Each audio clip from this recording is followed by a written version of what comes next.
Bom dia, boa tarde, boa noite, galera do Projeto Feynman. Aqui estamos sentados, estou sentado, né, à direita do nosso querido amigo Platão. E para a gente começar a falar de Platão, para você que quer ir bem na prova de filosofia, que vai começar logo no dia 24, já tem exercício para fazer no AVA. Eu não vou falar primeiro de Platão, não. Vamos falar um pouquinho de Rousseau. Quando Rousseau fala de Platão, ele fala o seguinte: para a gente entender a educação pública, a gente vai ter que ler a República de Platão. Não é um tratado político, não. De forma alguma, isso aí para aqueles que somente leram o título. Isso aqui é um dos trabalhos mais bonitos e mais finos que foram feitos sobre educação de toda a história. Para Rousseau foi o mais bonito. E outro autor muito interessantíssimo chamado Karl Popper, é um imigrante lá de Veneza. Ele, depois de 1950, começa a escrever um livro, né? Logo depois da Segunda Guerra. E ele está escrevendo sobre governos totalitários, o que a gente está estudando em história. E na hora que esse Karl Popper chega, ele fala o seguinte: olha só, hoje olhamos para Platão e o chamamos de fascista. Mas que isso? Mas que coisa maluca? Isso mesmo. Ele fala que Platão, com suas ideias radicais sobre a ideia de criar a república e um governo em que aquela pessoa que nasceu para ser governante era a que devia ordenar tudo e aquele que nasceu para ser governado iria receber essas ordens, simplesmente dariam as origens para todos os governos totalitários, que depois seriam também apoiados por Marx e Hegel. E aí, Platão influencia ou não na nossa vida hoje em dia? Então, para a gente começar a falar sobre Platão, esse vídeo de no máximo 10 minutos, rápido, para a gente ir bem nessa prova, e para despertar a atenção de vocês sobre como ele é importante hoje, já falamos sobre Rousseau e Karl Popper. Agora vamos para a prova.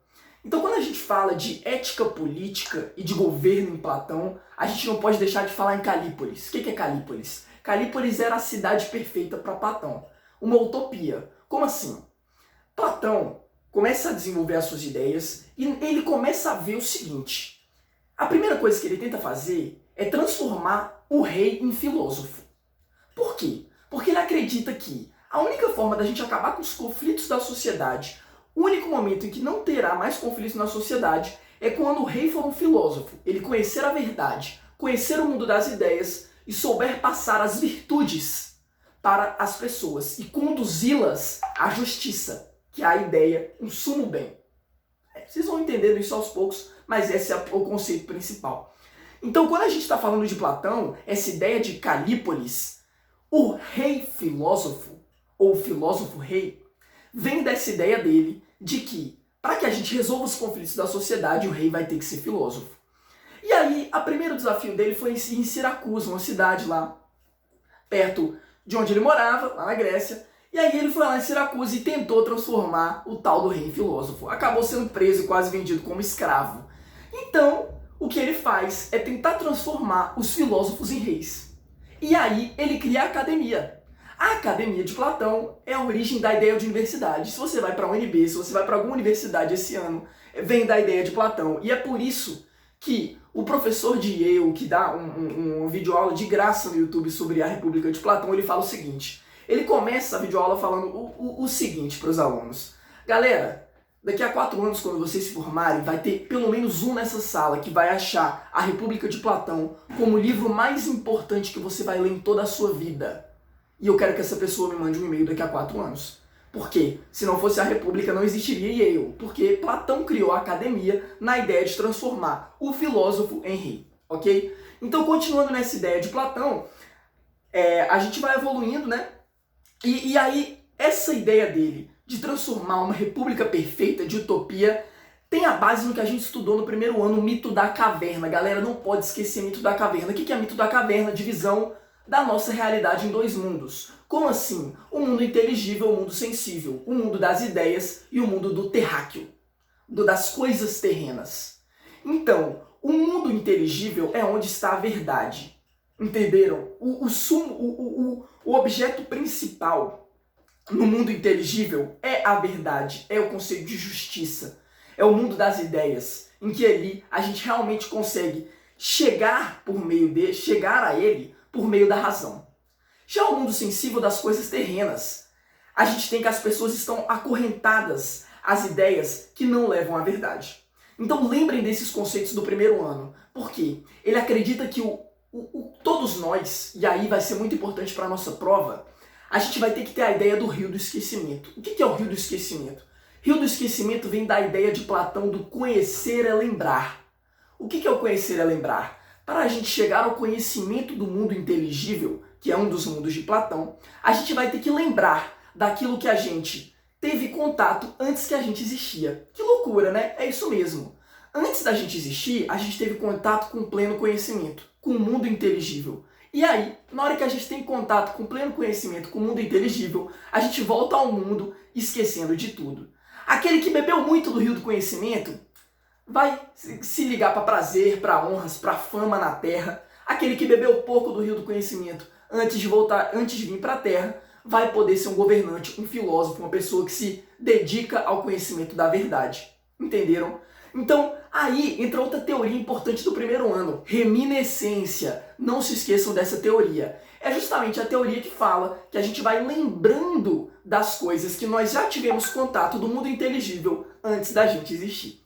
Entenderam? Entenderam a base da filosofia de Platão em relação a isso? Eduardo, agora que você já falou um monte de conceito para eu revisar para a minha prova, o que mais eu preciso saber? Demiurgo. Mas que diabos é demiurgo? Galera, demiurgo é o conceito de Platão para aquilo que criou o cosmos. Como assim criou o cosmos? Exatamente, criou a realidade que nós estamos aqui hoje. Mas criou essa ideia como se fosse Deus? Aí que tá um grande peguinha. Platão não acredita que ele foi o criador.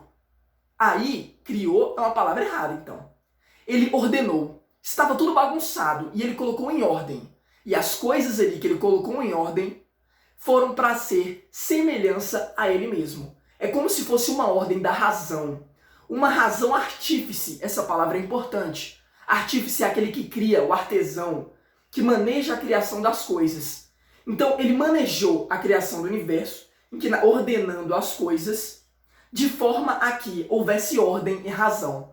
Essa ordem e razão é expressa onde? No mundo inteligível. E aí que está o conceito de demiurgo. Então, para você que vai fazer a prova de filosofia, não se esqueça da importância do livro de Platão, do filósofo rei, e que a gente também tem o demiurgo como o ordenador do cosmos, em que o mundo inteligível se assemelha a essa noção dele, de que há uma ordem lógica por trás das coisas, que faz tudo ser baseado na razão.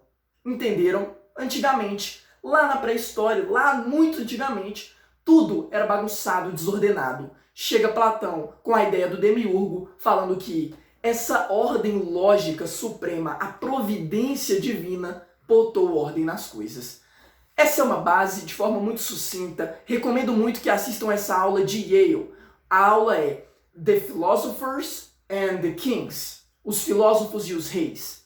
E ele vai tratando de uma forma, só para a gente fechar, que é o seguinte. Ele conta que Heidegger, o filósofo que a gente estudou ano passado, quando ele começou a dar aula sobre Platão, ele em um semestre, os seminários do semestre, ele conseguia tratar o livro todo. Depois, quando ele foi ficando mais velho, ensinando Platão ainda mais, ele foi vendo que ele ficava o semestre inteiro somente na primeira sentença do livro. A primeira sentença do livro é o seguinte: I went down to Pyrrhus. O que é I went down to Pyrrhus? Eu desci ao Pireu.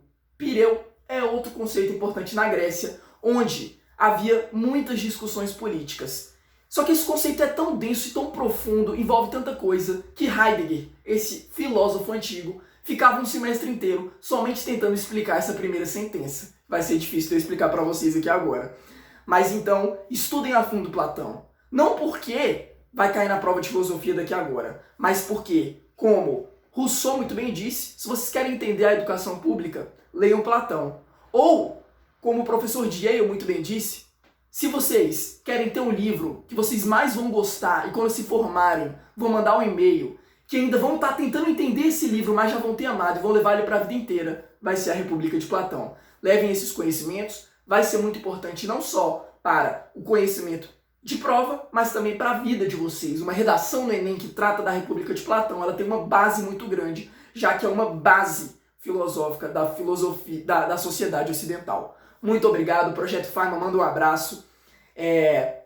Estamos aí para ajudar vocês, qualquer coisa podem nos contatar, mandar mensagem. É isso, Projeto Feynman revolucionando a acesso ao ensino.